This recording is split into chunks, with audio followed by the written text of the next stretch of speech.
We start with Rachel having a nightmare. She sees herself being forced to read all of the rainbow magic books over and over again for years. Oh, what a terrible fate!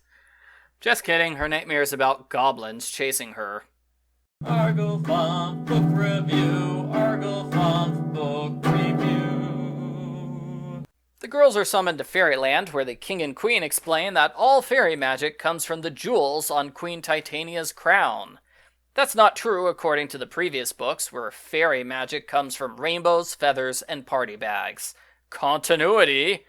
Jack Frost stole the queen's jewels. As usual, he banishes the 7 magic items to the human world, and he sends his goblins as guards so the fairies can't get them back.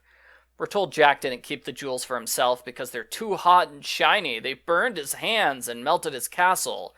For some reason, this will not be a problem when the girls touch the jewels. The girls see where all the jewels landed.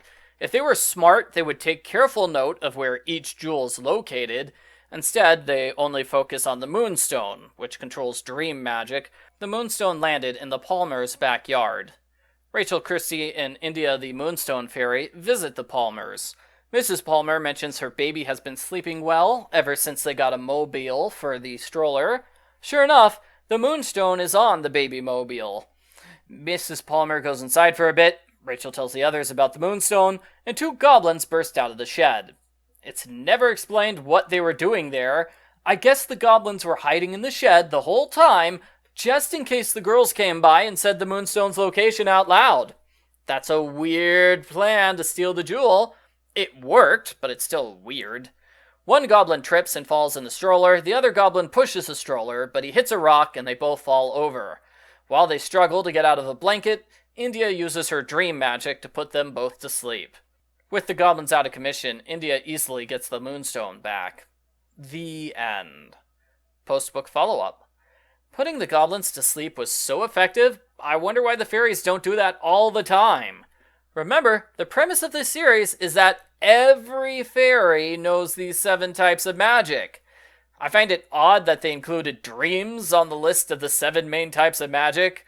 Just like the previous series, it feels like they couldn't think of 7 items that match the premise perfectly, so they slipped in a few items that don't fit so well. Before Jack Frost steals the jewels, he uses them to charge his wand. So Jack Frost knows fairy magic now. I'm pretty sure this won't come up again, but it seems like it could be a big deal in the future. Overall, this was a funny book. The goblins fall over and have silly arguments.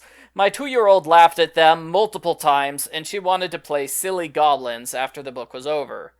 I give Rainbow Magic number 22, India the Moonstone Fairy, a thumbs up.